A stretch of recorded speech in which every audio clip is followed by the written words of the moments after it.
Good evening, viewers. I welcome you all on the behalf of Indian Medical College to this online class.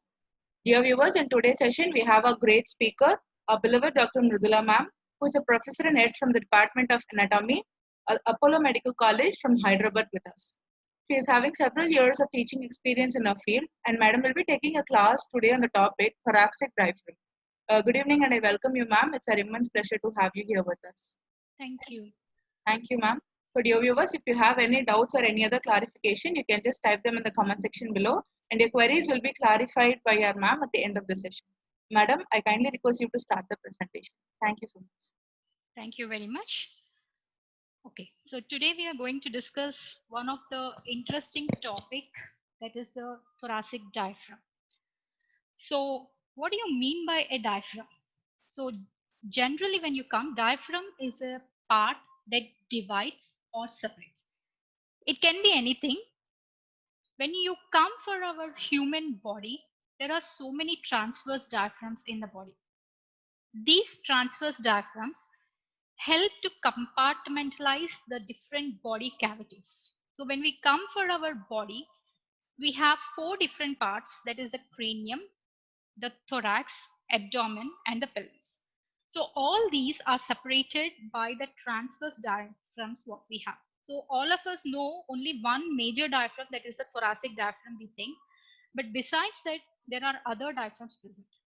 So these diaphragms, one is present at the cranial base, then some are present at the thorax, inlet and outlet, the pelvic floor.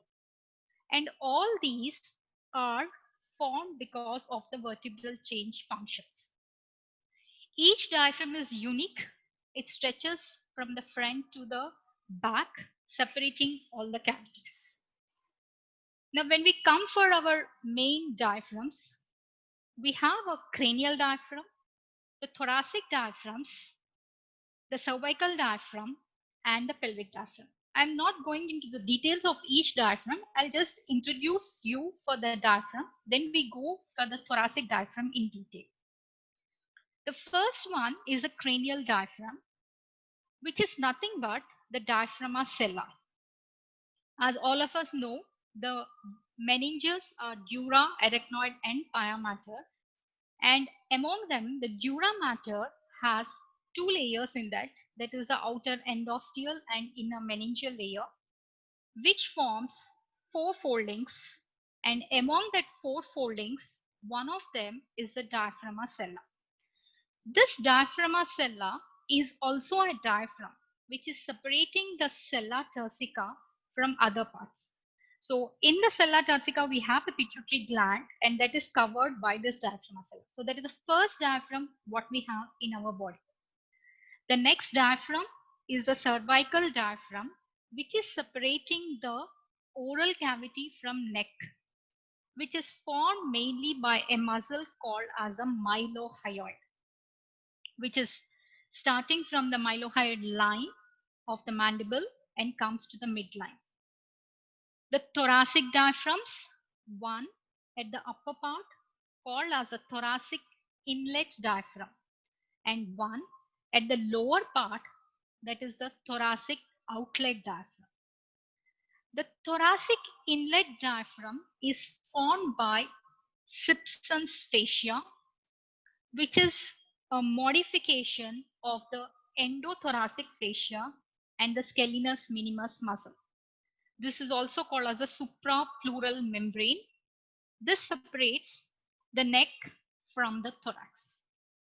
Then the diaphragm, what everybody of us know, that is the thoracic diaphragm, which is present at the outlet of the thorax, separating the thorax from the abdomen. We are going to discuss in detail about this thoracic diaphragm. Next, we have the pelvic diaphragms. Now, the pelvic cavity is separated downwards. Otherwise, what will happen? All the contents what we have in the pelvic cavity will come out.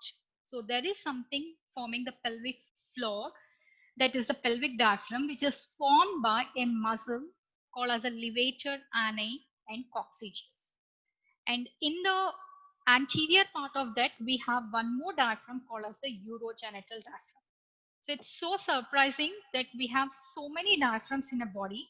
So starting from the upper part, we have a diaphragma sella, the cervical diaphragm formed by the mylohyoid muscle, the thoracic inlet diaphragm formed by the Simpson's fascia, the thoracic outlet diaphragm is the main thoracic diaphragm, the pelvic diaphragm, and the urogenital diaphragm.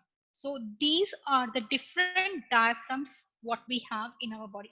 So basically, diaphragm is nothing but a partition which is separating two other structures. So these are the diaphragms what we have in our body. So I'm going to discuss in detail about the thoracic diaphragm. Now, why this is very important for us is this is the main muscle for inspiration. So when we come for our respiratory movements, we have two different parts in that. One is the inspiration, one is the expiration. And as all of us know, inspiration is an active process and expiration is a passive process. And for this inspiration, we have three different mechanisms by which it occurs. And among all the three, the thoracic diaphragm forms a main part by a mechanism called as a piston mechanism. So if you take the title volume for us, about 500 ml, 400 ml of air enters into the thoracic cavity because of the contraction of this single muscle, that is the thoracic diaphragm. So we will discuss in detail about this diaphragm. Now, thoracic diaphragm is a dome-shaped musculo-aponeurotic partition which is present between the thorax and abdomen. And it is a muscle. It is a muscle. That is what we need to know. It is a muscle which is separating the thorax from the abdomen. And it forms the roof of our abdominal cavity. The thoracic surface of this diaphragm is convex on right and left side, and in the middle it is depressed, where it will be in contact with the pericardium of the heart. And when you see the convexity of this, these convexities are called as the cupola. And among the right and left, the right cupola is slightly higher than the left one. And as we know, below this right side, we have the liver which is present. And because of this liver, the right dome is at a higher level and the convexity, that is the cupola, is at the higher level. So this point is the cupola. Sorry. So this is the point of the cupola. So right one is at a higher level than the left one. Now, as we told, diaphragm is a muscle. So any muscle, we have a origin, the insertion, nerve supply, and action. So coming to our diaphragm, this also has the same four components: the origin of the muscle, insertion of the muscle, the nerve supply, and action. Now we'll start with the origin. Now when you see the origin, this diaphragm comes from the inner surface of the thoracic outlet, and it is arranged in three groups as the sternal, the costal, and the vertebral parts. So we have three parts. So this is the sternal part what we have, this is the costal part what we have, and on the posterior aspect we have the vertebral origin. The sternal fibers will origin from the xiphoid process. So when you see the sternum, we have three parts for the sternum: the manubrium, body, and the xiphoid process, the terminal part. So these fibers of the diaphragm will origin from the posterior surface of the xiphoid process and go inside. The costal fibers will origin coming from the inner surface of the lower six ribs. So these are the lower six ribs. Along with the costal cartilage, from the inner surface, the fibers will be originating. So first are the sternal fibers, which are coming from the posterior surface of the xiphoid process, and the costal fibers which are coming from the inner surface of the lower 6 ribs. The last are the vertebral fibers. And among all the fibers, the sternal fibers are very short. They will be very shortly present. The last one is the vertebral origin, which is of two types. They are coming from the crus and they are coming from the arcuate ligament. So there are two crus, a right crus and the left crus, and three arcuate ligaments, a median arcuate ligament, a medial arcuate ligament, and a lateral arcuate ligament. So we need to differentiate what are these ligaments and how is the origin. So vertebral is having a more bigger origin coming from the right and left crus and coming from the three arcuate ligaments. So we'll discuss with the crus first. So when you come for the crus, there are two crus, the right and the left. So these are the lumbar vertebrae. The right crus will origin from the lumbar 1, 2, and 3 vertebra along with the intervertebral disc. So this is the fibers which will be going inside like this. Okay. So left one will come only from L1 and L2 bodies and the intervertebral disc. So right crus is coming from L1, L2, and L3. And left is coming only from L1 and L2. And as you can see, the right is longer because it's coming from all the three, and left is shorter. And right is more stronger and more muscular than the left. The reason for this being, the right side below the diaphragm, we have the liver, and left side, it is only the spleen and the stomach which is present. So to push the liver, it requires more energy compared to the left side. So that's why the right side, it is more stronger and more muscularly present. So these are the two crus what we have. Besides this two crus, we have three arcuate ligaments, a median arcuate ligament, medial arcuate ligaments, and lateral arcuate ligament. Now, these crus give attachment for some ligaments besides the diaphragm origin. There is a ligament called ligament of Treitz or suspensory ligament, which is connecting the right crus to the duodenojejunal flexure. This keeps the duodenum in position.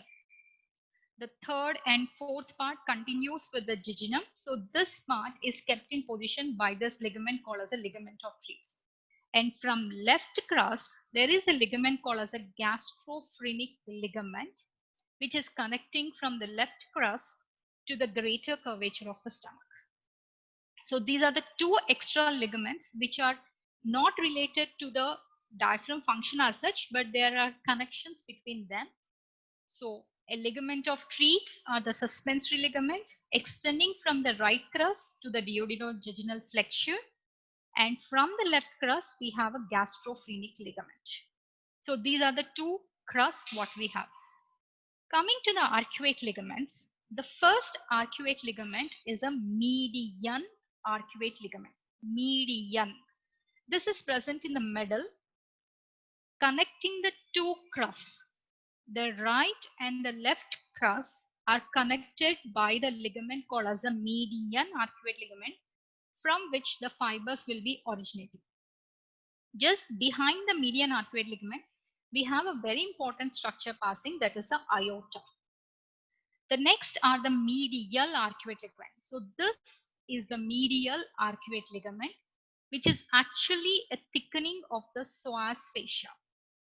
There is a muscle called as the psoas major, which originates from the L1, L2, L3 vertebra and inserts into the lesser trochanter of the femur.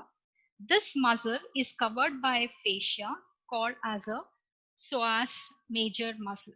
Psoas major covered by the psoas fascia. And the psoas fascia upper part thickens and forms as a medial arcuate ligament. Coming to the attachments of this medial arcuate ligament, it is attached medially to the body of the first lumbar vertebra and laterally to the tip of the transverse process of the first lumbar vertebra. So medially it is attached to the body and laterally to the tip of the transverse process of the L1 vertebra. So that is the medial arcuate ligament from which, as you can see, the fibers will be originating like this. The next is the lateral arcuate ligament, which is a thickening of thoracolumbar fascia anterior layer. So when we come for the thoracolumbar fascia, as we know, on the posterior aspect, there is a fascia called the thoracolumbar fascia with 3 layers within that: the anterior layer, middle layer, and the posterior layer, enclosing the muscles, that is the quadratus lumborum and erector spinae. The anterior layer of the thoracolumbar fascia in the upper part gets modified and forms as a lateral arcuate ligament. And this lateral arcuate ligament extends from the tip of the transverse process of the L1 vertebra to the lower border of the 12th rib.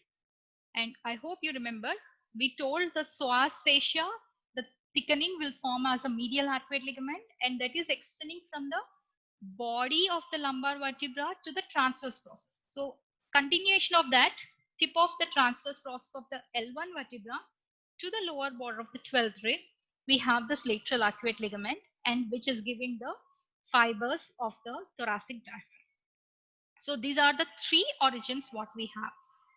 So before going to the insertion, we'll just revise the origin of the diaphragm. So we have 3 origins: external origin, a costal origin, and a vertebral origin. Among all the 3, the sternal fibers are the shortest fibers, which are originating from the posterior surface of the xiphoid process of the sternum. The costal fibers will origin from the inner surface of the lower 6 ribs along with the costal cartilage. We have the vertebral fibers, which are coming in the form of crus and the arcuate ligament. So there are 2 crus, a right crus and the left crus. The crus are originating from the lumbar vertebrae. The right will come from body and intervertebral disc of L1, L2, L3. The left will originate only from L1, L2 vertebra. The right is more stronger, more muscular, because it requires more energy to push the liver on the right side. The 2 arcuate ligaments, the median, the medial, and lateral arcuate ligament. The median is connecting the 2 crus, which is present in front of the aorta. The medial arcuate ligament, a thickening of the psoas fascia, will give this medial arcuate ligament, and from there you have the fibers originating. The thickening of the anterior layer of the thoracolumbar fascia will form as a lateral arcuate ligament, from which the fibers will be originating. So from all the sides, from the front, from the lateral sides, from the posterior side, the fibers will be coming. So as the fibers are coming from all the sides, the insertion is in the middle. So here it forms a tendon, which is called as a central tendon of the diaphragm. And if you see, the central tendon is like a trifoliate in shape. So trifoliate is something like a 3 leaves. So it will be something like this. It is like a trifoliate in shape. And this is called as the central tendon because the fibers are coming from all the sides of the body and the insertion is in the middle. But truly speaking, is not exactly in the center because the sternal fibers are shortest. So the tendon is more towards the anterior aspect. But because it is present in the middle coming from all the sides, it is called as a central tendon. And the shape of the central tendon is trifoliate in shape. So that is the origin and the insertion of this muscle, that is the thoracic diaphragm. Now, as we are telling, the diaphragm is a partition separating the thorax from the abdomen. But we have some structures coming from the thorax to abdomen and some structures are passing from the abdomen to thorax. So this diaphragm has some openings formed. And the openings are classified into 2 types as a major openings and minor openings. The major openings are three: the vena cava, esophageal, and aortic. In all the human beings, these three openings are fixed. There is no change in the position, or there is no change in the structures passing, except for some of the anomalies. Otherwise, all of us will have the same. The minor openings are not fixed, but they may be changed in one or two structures, but they are not fixed in all the human beings. So we'll discuss the three major openings and the minor openings, where are they present and what are the structures passing through them. So first we'll start with the major openings. We have three major openings. The first one is a vena cava opening, because the main content passing through that is the inferior vena cava. The second opening is the esophageal opening, because the esophagus passes through that. And the last opening is the aortic opening, which is through which the aorta, the thoracic aorta, will continue as the abdominal aorta. The vena cava opening is present at the level of T8 vertebra. The esophageal is present at the level of T10, and the aortic is present at the level of T12. Now, why there is a change in the level of the vertebral level of this? Because the diaphragm is not straight. We told diaphragm is like a dome. It's not straight, it is curved. Because of this curvature, the position of the openings, vertebral levels will be changed. So the vena cava is at T8, esophageal at T10, and aortic at T12. Where in the diaphragm these openings are present? The vena cava, when you see, it is present within the central tendon between the right and the median leaflet. So as we told, the central tendon is like a trifoliate shaped structure, and this vena cava opening is present within the central tendon between the right and the median leaflet. The esophageal is present within the right crus. The splitting of the right crus fibers will cause this opening, that is the esophageal. And the aortic is behind the median arcuate ligament. So what is median arcuate ligament? That is the ligament which is connecting the right and left crus. Behind this, we have the aortic opening. So there is a positional change of the vertebral change, and there is a place change.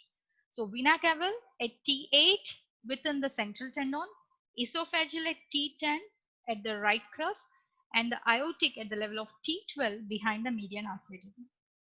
The shape of this opening also varies. The vena cava is like a quadrilateral in shape. The esophageal is like a elliptical in shape, and the aortic is rounded in shape. The shape of these openings are different. Now, what are the structures passing through these openings? Through the vena cava, the main content passing is the inferior vena cava.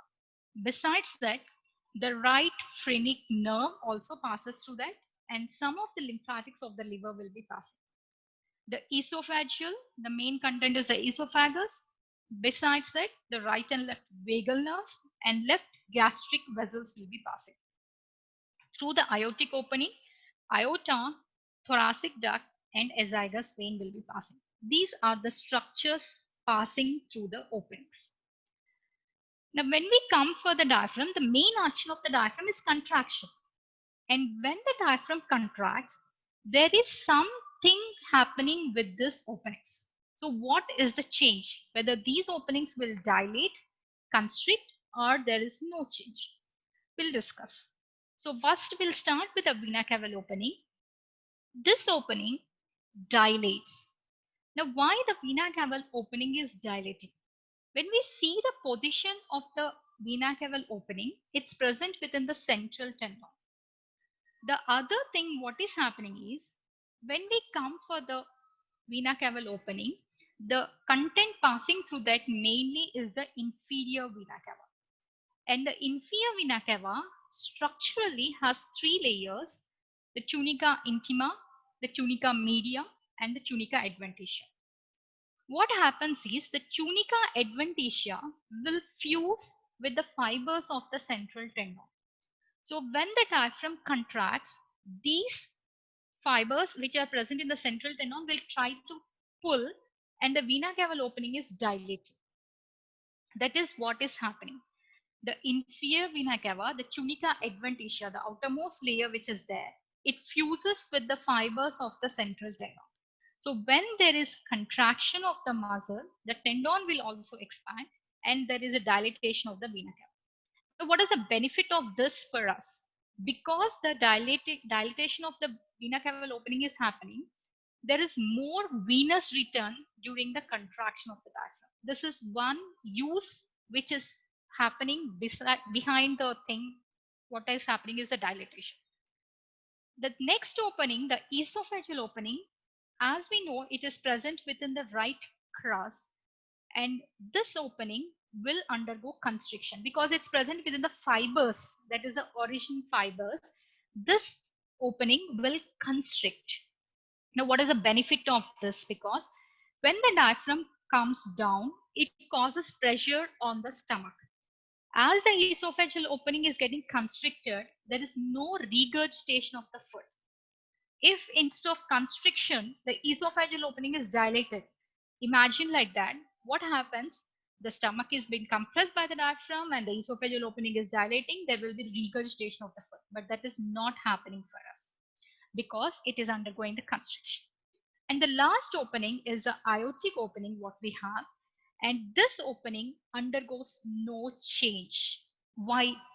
Because the position of the aortic opening is behind the median arcuate ligament.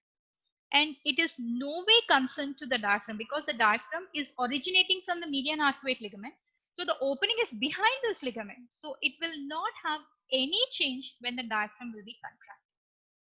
So very, very important clinical aspects. So vena cava opening undergoes dilatation. The esophageal opening will undergo constriction, and the aortic opening, there is no change which is happening.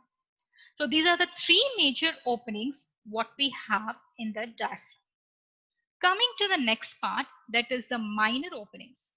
As we told, the minor openings are not fixed. They may change, but 60 to 70% of us, they are fixed. So we're going to see that. I made it like a sequence so that you can remember where they are present. So when we see the origin of the diaphragm, we told the origin of the diaphragm is from the sternum and from the lower 6 ribs and from the vertebra in the form of crus and the arcuate ligaments. So according to the origin, we'll see where are the openings. So first minor opening is present between the sternal fibers and the fibers which are coming from the 7th ribs. This space is also called as space of Larry, through which we have the superior epigastric artery passage. So first minor opening is present between the sternal fibers and the fibers which are coming from the 7th rib, and this space is called as the space of Larry, through which the superior epigastric artery is passing. Then we have fibers coming from the 7th, 8th, 9th, 10th, 11th, 12th, like that. Between the fibers of the 7th and 8th, we have one more opening through which the musculophrenic artery is passing. I hope you know the superior epigastric and musculophrenic artery. These are the two terminal branches of internal thoracic artery. They'll go down and supply to the epigastrium and also to the diaphragm. So between the sternum and the 7th rib fibers, we have the superior epigastric artery. Between the 7th and 8th, we have the musculophrenic artery. Now coming for the remaining, that is between the 8, 9, 9, 10, 10, 11, 11, 12, we have the intercostal vessels and nerves will be passing. I'm telling in the sequence so that you can remember the structures. So first between the sternal fibers and the 7th rib, we have the superior epigastric artery. Between the 7th and 8th, we have the musculophrenic. Between 8, 9, 9, 10, like that, we have the intercostal vessels and nerves. Next, behind the median arcuate ligament, we have the subcostal vessels and nerves will be passing. Piercing the medial arcuate ligament, we have the sympathetic trunk. Piercing the to cross, we have the splanchnic nerves. And piercing the left dome, we have the left phrenic. If you remember, when we told the major openings, we told only about the right phrenic, which is passing through the vena cava opening. We didn't mention about the left phrenic now. So that left phrenic will be piercing the left dome of the diaphragm. So these are the minor openings of the diaphragm. So we'll repeat, between the sternal fibers and the seventh, the space is called as the space of Larry, through which the superior epigastric artery passes. Between the seventh and eighth, the space, we have the musculophrenic. Between the 8, 9, 9, 10, 11, 12, like that, we have the intercostal vessels and nerves passing. Behind the lateral arcuate ligament, the subcostal vessels and nerves. Behind the medial arcuate ligament, the sympathetic trunk. Piercing the crus, we have the greater and lesser splanchnic nerves. And piercing the left dome, we have the left phrenic nerve. So these are the minor openings of the diaphragm. And as we told, they are not constant in position. There may be some variation and they don't form a big opening. So just the structure is passing. So you will have a small gap within the muscle through which the structure will be passing. So that are the major and minor openings of the diaphragm. Coming to the nerve supply of the diaphragm, the nerve which is the motor supply for the diaphragm is the phrenic nerve. And the root value of this phrenic nerve is C3, C4, and C5. It comes along the sides of the esophagus, pierces the diaphragm. As we told, the right will be passing through the vena cava, the left will be passing through the left dome. Come down, that means come to the abdominal surface of the diaphragm, divide into branches as anterior, medial, lateral, and posterior branches, and supply the diaphragm from the inferior aspect. So they are supplying the diaphragm from the lower aspect, from the inferior aspect. Here there is one important applied aspect.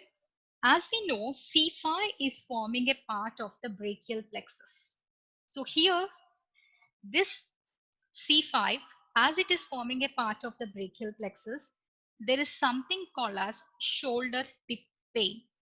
So what is this? Any condition where there is any subdiaphragmatic abscess, that is just below the diaphragm, if there is any pus collection, the person will have pain at the shoulder region also because of the same nerve supply, that is the C5 nerve. So that is the important clinical aspect we need to know. Coming to the other supply, the sensory supply. The central part of the diaphragm is supplied by the phrenic and the peripheral part is supplied by the lower 6 to 7 intercostal nerves. Now you may be shocked, for the diaphragm, we also have a sympathetic supply coming from the celiac plexus. Now why? Diaphragm is a skeletal muscle and it is a main muscle for the respiration. Any skeletal muscle has a phenomenon of fatigability, but the diaphragm will never undergo fatigability because it is a muscle of inspiration and it should continuously contract. Now, how is it possible? That is because of the special sympathetic supply coming from the celiac plexus. That is the speciality of the diaphragm. Besides the motor and sensory, it is also having an autonomic nervous supply, which is coming from the celiac plexus. And this is called as Orbellis phenomena, a special phenomena where a skeletal muscle is supplied by the autonomic nervous system so that it never undergoes the fatigability. So that is called as the Orbellis phenomena. Okay.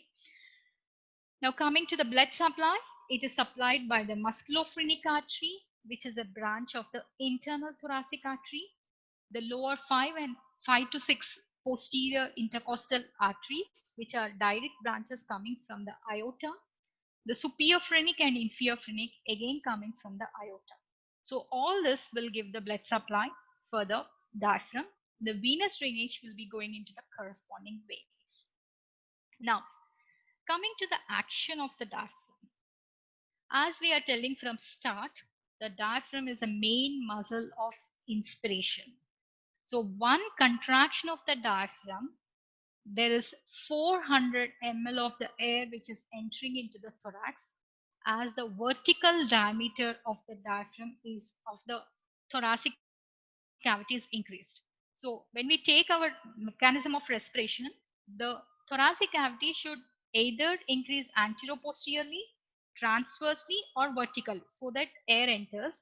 And among all, the vertical is a maximum which is done from the diaphragm. The second important action is it causes compression on the abdominal visceral organs. Like during the process of micturition and defecation, the diaphragm also works so that it causes pressure on the abdominal organs. And already we told it also affects the three major openings. One is a vena cava where there is a dilatation. The esophageal will undergo the constriction. As we already told, the aortic doesn't have any change. So the effect of the openings are also present. So these are the primary actions what we have on the diaphragm. Now, what is the effect of posture on the diaphragm? So we always have the difference in our posture. Either we sit, either we stand, either we lie down. So when does it work more? And is there is any clinical importance related to this? Yes, it is there. When we stand, the diaphragm is already relaxed and it is in a contracted position. Because of the gravity, it comes down. How much more it will come down to cause the to increase the vertical dimensions of the thoracic cavity? No. The diaphragm will work more when you lie down on a flat surface because there is no gravity which is working and the contraction will be good. So among all the three positions of us, the lying down is a best position as there is no gravity will be acting on the diaphragm, the contraction will be good. Now suppose you lie down one side, whichever side you lie down, that side will be working more. I'll just give you an example. If we lie down on the left hand side, the left dome will work more than the right side. Now there is a clinical importance about this. Suppose a patient is there who is having some lung problem where there is any collection of pus or mucus or anything in one segment. Suppose if he has on the right apical segment, there is a pus collection.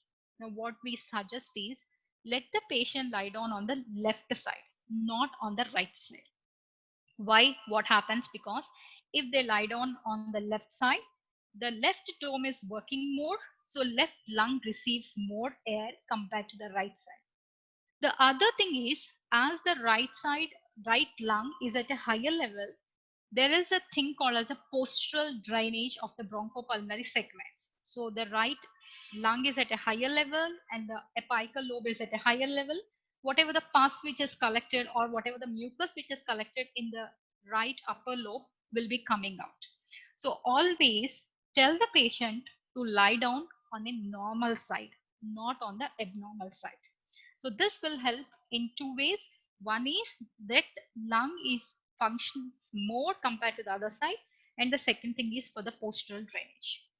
So always remember, so lying down position is the best position than standing and sitting. Standing comparatively is the worst position because as we stand, the gravity will try to pull the diaphragm down and it can't work more actually. Okay, so that is the effect of posture on the movement of the diaphragm. Coming to the abnormalities of the diaphragm, there are something called as the diaphragmatic hernia. If the sternal fibers are not originating, there is a big gap present there, and that gap is called as foramen of Morgagni. So this is a congenital anomaly where the sternal fibers will not be originating and the gap which is present is called as the foramen of Morgagni, which may result in the herniation of the abdominal contents. Sometimes the fibers will not originate from the lateral arcuate ligament. So that is called as the costovertebral trigone, and that is also called as Bogdalec's triangle. Again, the same problem, the herniation of the abdominal contents will be there. So if the sternal fibers are not originating, it is called the foramen of Morgagni. If the fibers from the lateral arcuate ligament are not originating, that is called the Bochtelec's triangle. The third one, in some people, the esophageal opening is dilated, which results in herniation of the stomach. That is called as hiatal hernia. The esophageal hiatus is becoming dilated. There are two types of hiatal hernia, a sliding type and a rolling type. Among both, what is the problem is in sliding, the gastroesophageal junction will enter into the thorax. In rolling type, the fundus of the stomach projects into the thorax. So that is the difference between the sliding and the rolling. So this is a sliding type where the gastroesophageal junction is entering into the thorax. And this is a rolling type where the fundus of the stomach will be coming. In both the things, there is a dilatation of the esophageal opening, which is the hiatal hernia. So this is the Bochtelec's hernia where the lateral arcuate ligament fibers are absent, the foramen of Morgagni where the sternal fibers are absent, and we can have a central hernia also. So these are all the different types of herniation what we can have. So these are the applied aspects what we have for the diaphragm. Adding a note about the development of the diaphragm. So when we come for the development, the diaphragm is composite in origin. It has different origin. It comes from 4 different parts: the septum transversum, pleuroperitoneal membranes, dorsal mesentery of esophagus, and the muscular ingrowth from the lateral body walls. So 4 different origins will be there, but the main origin is from the septum transversum. The septum transversum, pleuroperitoneal membranes, the dorsal mesentery of esophagus, and muscular ingrowth from the lateral body wall. So all these 4 will give the origin of the diaphragm. So we'll discuss how it is coming. The genes which are controlling the development of diaphragm, they are present on the chromosome 15. They are present on the long arm of the chromosome 15. So first origin is coming from the septum transversum, and this septum transversum is mesoderm, and it will be coming from the it will be forming from the central tendon of the diaphragm. So I hope embryologically we know when the development of the 3 germ layers will be occurring in front of the pericardial cavity, we have something called as the septum transversum will be forming. And when the head fold of the embryo will occur, this septum transversum will come caudal to the pericardial cavity, and that will be forming 2 things. One is the diaphragm and one is the liver, because it is dividing as 2 parts, pars diaphragmatica, pars mesenterica, which will form as a diaphragm, and the part of the liver. So the septum transversum grows dorsally from the ventrolateral body wall and forms the shelf-like projection separating the heart from the liver. So when this head fold of the embryo will occur, this will be separating the heart from the liver, and it will form like a partition between the pericardial cavity and the abdominal cavity, but not separating completely. Okay, there is still something which is, so when it is folded, only on the anterior aspect the septum transversum will be there, and the lateral aspect and the posterior aspect is not filled up. There are large openings on either side of the esophagus called as a pericardio-peritoneal canals, and what happens is these parts are filled by the pleuroperitoneal membranes and the dorsal mesentery of esophagus. So as the head fold occurs, this will be forming a partition, that is the septum transversum will be forming a partition between the pericardial cavity and the abdominal cavity, but not on the posterior aspect and lateral aspect. On the lateral aspect, that is on either side of the esophagus, we have a gap which is filled by the dorsal mesentery of the esophagus and pleuroperitoneal membranes. The pleuroperitoneal membrane fuse with the dorsal mesentery and the septum transversum and fill that gap actually. And The dorsal mesentery also fuses with that, and they will be filling the gap. Besides all this, the septum transversum, the pleuroperitoneal membranes fuse with the dorsal mesentery, and they form the main partitions. The last thing what it is developing is a muscular ingrowth, which is coming from the lateral body wall. So during the 9 to 12 weeks, the lungs and the pleural cavities enlarge, burrowing into the lateral body walls. So the body wall tissue, the wall tissue is dividing into two layers as an external layer and internal layer. The internal layer will expand and fuse with the already formed septum transversum, pleuroperitoneal membranes, and the dorsal mesentery, and that will give a complete partition. So that's how we have the formation. So in brief, how is the diaphragm developed? From the anterior aspect, the septum transversum will give. This is actually present developmentally between the three germ layers in the anterior aspect. And when the head fold of the embryo occurs, it separates the thoracic cavity from the abdominal cavity. But this septum transversum will fill only on the ventral aspects and partly on the lateral aspect. From the lateral side, on either side of the esophagus, the pleuroperitoneal membrane, so these are the pleuroperitoneal membranes, along with the dorsal mesentery, will form part of the diaphragm.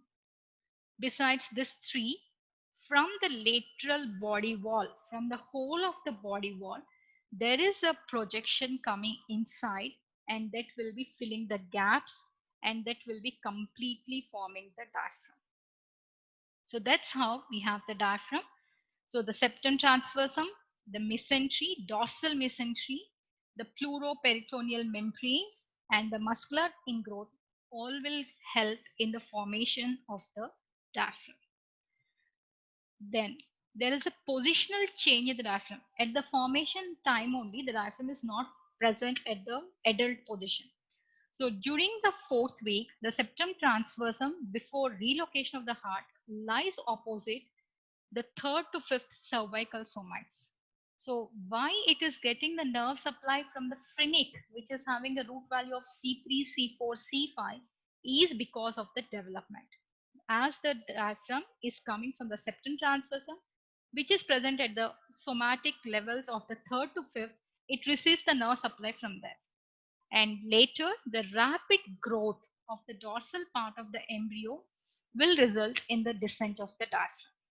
And by 6th week, the diaphragm is at the levels of the thoracic somites.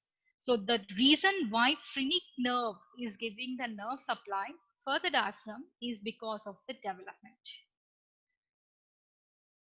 As we already told, there may be a diaphragmatic herniations which are seen in 1 in 2,200 neonates, and congenital diaphragmatic hernias are usually unilateral. That means they are present only one side because of the defective formation in any of the three parts, that is septum transversum, pleuroperitoneal membrane, and the dorsal mesentery. When they're not fusing properly, you will have these gaps.